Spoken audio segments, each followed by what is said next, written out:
जन्मस्थली महाराष्ट्र की पुण्य नगरी पुणे से एक अभिभावक श्री चंद्रेश जैन जी इस कार्यक्रम से ऑनलाइन जुड़ रहे हैं और प्रधानमंत्री जी आपसे प्रश्न पूछना चाहते हैं। चंद्रेश जी, कृपया अपना प्रश्न पूछिए। माननीय प्रधानमंत्री जी, आपको मेरा सादर प्रणाम। मेरा नाम चंद्रेश जैन है। मैं एक अभिभावक हूँ। मेरा आपसे एक प्रश्न है, क्या आपको नहीं लगता है आजकल के बच्चों ने अपने दिमाग का इस्तेमाल करना बंद कर दिया है? वे तकनीक पे अधिक निर्भर रहने लगेंगे क्योंकि सब कुछ उंगलियों पे उपलब्ध है। कोई इस युवा पीढ़ी को कैसे जागरूक कर सकता है कि वे प्रौद्योगिकी के स्वामी बनने चाहिए, उसका गुलाम नहीं? कृपया मार्गदर्शन कीजिए। धन्यवाद। थैंक यू चंद्रेश जी। आदिवासी जनजाति के लोक नायक स्वतंत्रता सेनानी बिरसा मुंडा की जन्मभूमि झारखंड के रामगढ़ जिले से एक अभिभावक श्रीमती पूजा श्रीवास्तव जी ऑनलाइन माध्यम से इस कार्यक्रम से जुड़ी हुई है और प्रधानमंत्री जी आपसे प्रश्न पूछकर अपनी शंका का समाधान चाहती है। Pooja, please ask your question. Namaskar, Honorable Prime Minister Sir. My name is Kumari Pooja Srivastav. I am a parent of Priyanshi Srivastav studying in Sri Guru Nanak Public School, Ramgarh, Jharkhand. Sir, I want to ask that how I can manage my daughter's studies with using social media platform like Instagram, Snapchat, Twitter. Please guide me on this. Thank you, sir. Thank you ma'am.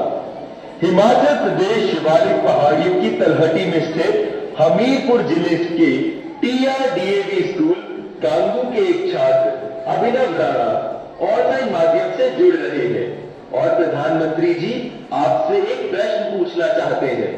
अभिनव, कृपया अपना प्रश्न पूछिए। Honorable Prime Minister Sir, Namaskar. My name is Abhinav Rana.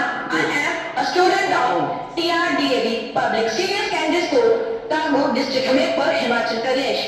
Sir, my question is, how can we educate and encourage students to manage exam stress effectively while also harnessing the benefits of mobile technology as a tool for learning rather than letting it become a distraction during crucial study periods?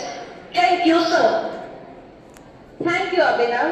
प्रधानमंत्री जी, चंद्रेश जैन, पूजा और अभिनव जैसे अनेक लोग जीवन में social media और technology के बढ़ते दबाव की स्थिति से परेशान हैं।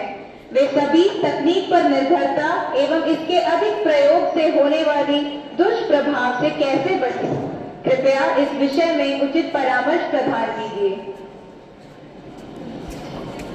देखिए, हमारे यहाँ शास्त्रों में भी कहा गया है और सहज जीवन में भी कहा गया है, किसी भी चीज का अति किसी का भला नहीं करता है। हर चीज उसका एक मानदंड होना चाहिए, उसके आधार पर होता है। अगर मान लीजिए मां ने बहुत बढ़िया खाना बनाया है, न्यूट्रिशन की दृष्टि से रिच है, टेस्ट आपकी पसंद का है, समय भी खाने का है, लेकिन बस खा रहे हैं, मां परोसती जा रही है। क्या ये संभव है? क्या संभव है? क्या कभी कभी तो आप मां को कहो, नहीं मां बस बहुत हो गया, नहीं खा सकता हूं, करते नहीं करते? अपनी प्रिय खाना था, हर प्रकार से न्यूट्रिशन वैल्यू वाला था, वो समय भी ऐसा था, खाने का वक्त था, फिर भी एक स्टेज आ जाता है जब वो खाना आपके लिए तकलीफ कर सकता है, वोमिटिंग करवाएगा, हेल्थ खराब कर देगा। आपका कितना ही प्रिय खाना आपको रुकना पड़ेगा। रुकना पड़ता है कि नहीं रुकना पड़ता? वैसे ही मोबाइल के ऊपर कितना ही प्रिय चीजें, कितनी ही चीजें आती हो, लेकिन कुछ तो समय तय करना पड़ेगा। अगर आप, मैंने देखा है आजकल बहुत से लोगों को जब भी देखो लगे पड़े हैं। आपने देखा होगा, मेरे हाथ में कभी, बहुत रेयर केस में कभी मोबाइल फोन मेरे हाथ में होता है। क्योंकि मुझे मालूम है कि मेरे समय का मुझे सर्वाधिक उपयोग क्या करना है। जबकि मैं ये भी मानता हूं कि इंफॉर्मेशन के लिए मेरे लिए एक बहुत आवश्यक साधन भी है, लेकिन उसका कैसे उपयोग करना, कितना करना, इसका मुझे विवेक होना चाहिए। और ये दोनों जो पेरेंट्स की चिंता है वो इन दो की नहीं है, हर पेरेंट्स की चिंता है। शायद ही कोई अपवाद होगा। जो मां बाप खुद भी दिन भर मोबाइल में अटके रहते होंगे ना, वो भी चाहते होंगे कि बेटा इसे बचे। और आपने देखा होगा, सबसे बड़ी बात, आपके जीवन को बहुत कुंठित कर देता है। अगर आप परिवार में देखोगे तो घर के 4 लोग 4 कोने में बैठे हैं और एक दूसरे को मैसेज फॉरवर्ड करते हैं, उठ करके मोबाइल नहीं दिखाते, देख मैंने ये आया तुम देखो। क्यों? सीक्रेसी। ये इसके कारण एक बहुत बड़ा अविश्वास पैदा करने में भी एक साधन बन गया था। अगर मां ने मोबाइल फोन को हाथ लगा दिया, बस आ गया घर में तूफान, तुम कौन होती मेरे मोबाइल को हाथ लगाने वाली, यही हो जाता है। मैं समझता हूं कि परिवार में कुछ नियम हो, जैसे खाना खाते समय डाइनिंग टेबल पर कोई इलेक्ट्रॉनिक गैजेट नहीं होगा, मतलब नहीं होगा। सब लोग खाना खाते समय गप्पे मारेंगे, बातें करेंगे, खाना। ये हम डिसिप्लिन फॉलो कर सकते हैं। घर के अंदर मैंने पहले भी कहा है, दोबारा कहता हूं, नो गैजेट जोन, कि भाई ये कमरे में कोई गैजेट की एंट्री नहीं, हम बैठेंगे, बातें करेंगे, गप्पे मारेंगे। परिवार के अंदर वो ऊष्मा का वातावरण उसके लिए जरूरी है। तीसरा, हम हमारे खुद के लिए भी अब टेक्नोलॉजी से हम बच नहीं सकते हैं। टेक्नोलॉजी को बोझ नहीं मानना चाहिए, टेक्नोलॉजी से दूर भागना नहीं चाहिए, लेकिन उसका सही उपयोग सीखना उतना ही अनिवार्य है। अगर आप टेक्नोलॉजी से परिचित हैं, आपके माता पिता को पूरा नॉलेज नहीं है, सबसे पहला आपका काम है आज मोबाइल पर क्या क्या अवेलेबल है उनसे चर्चा कीजिए, उनको एजुकेट कीजिए और उनको विश्वास में लीजिए कि देखिए मैथ में मुझे ये चीजें यहां मिलती हैं, केमिस्ट्री में मुझे ये मिलती है, हिस्ट्री में ये मिलती है, और मैं इसको देखता हूं, आप भी देखिए, तो वो भी थोड़ी रुचि लेंगे। वरना क्या होगा, हर बार उनको लगता होगा कि मोबाइल मतलब ये दोस्तों के साथ चिपका हुआ है, मोबाइल मतलब रील देख रहा है। अगर उसको पता चले कि इसमें ये पार्ट है, इसका मतलब ये नहीं कि माँ बाप को मूर्ख बनाने के लिए बढ़िया चीज दिखा दे और फिर दूसरा करे, ऐसा नहीं हो सकता है। हमने पूरे तरह क्या चल रहा है, हमारे मोबाइल फोन का लॉक करने का जो नंबर होता है वो परिवार के सबको अगर पता हो तो क्या नुकसान होगा। परिवार के हर सदस्य को हर एक मोबाइल का अगर इतने ट्रांसपेरेंसी आ जाए, आप काफी बुराइयों से बच जाएंगे, काफी बुराइयों से।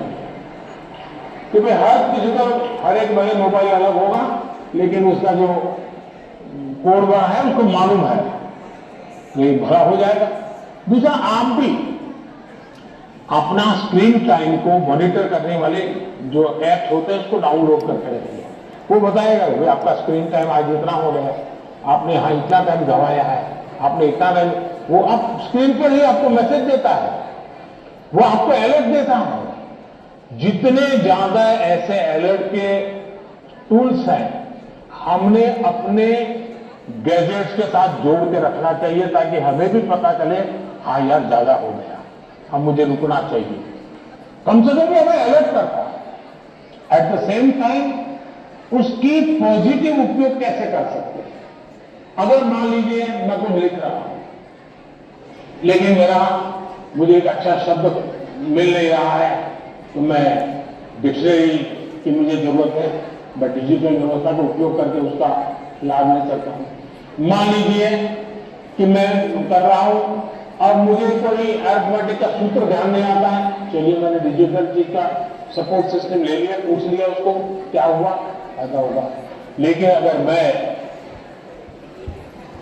जानता ही नहीं हूं कि मेरे मोबाइल में क्या ताकत है, तो मैं क्या उपयोग करूंगा। और इसलिए मुझे तो लगता है कि कभी कभी क्लासरूम में भी मोबाइल के पॉजिटिव पहलू क्या क्या है, पॉजिटिवली उपयोग आने वाली कौन सी चीजें हैं, कभी 10-15 मिनट क्लासरूम में चर्चा करनी चाहिए। तो स्टूडेंट अपना अनुभव बताएगा कि मैंने उस वेबसाइट को देखा, हमारे स्टूडेंट्स के लिए अच्छी वेबसाइट, मैंने उस वेबसाइट को देखा, फलाने सब्जेक्ट के लिए वहां अच्छी लर्निंग मिलती है, अच्छे लेसन मिलते हैं। मान लीजिए टूर जा रही है कहीं पर, टूर प्रोग्राम हमारे पास है और बच्चे जा रहे हैं कि चलो भाई हम जैसलमेर जा रहे हैं, सबको कहा जाए जरा ऑनलाइन जाओ भाई, जैसलमेर का पूरा प्रोजेक्ट रिपोर्ट बनाओ, तो उसको पॉजिटिव उपयोग करने की आदत डालनी चाहिए। उसको लगना चाहिए कि तुम्हारी मदद में बहुत सी सारी व्यवस्थाएं उपलब्ध है, तुम इसका उपयोग करो। जितना ज्यादा सकारात्मकता से आप उपयोग करोगे उतना आपको लाभ होगा। और मेरा आग्रह रहेगा कि हमने उससे दूर भी नहीं भागना है, लेकिन हमने हर चीज का विवेक से और पूरे परिवार में ट्रांसपेरेंसी से, जितनी ज्यादा ट्रांसपेरेंसी आएगी, ऐसे चुप चुप करके देखना पड़ेगा, मतलब कुछ गड़बड़ है। जितनी ट्रांसपेरेंसी आएगी उतना लाभ ज्यादा होगा। बहुत बहुत धन्यवाद।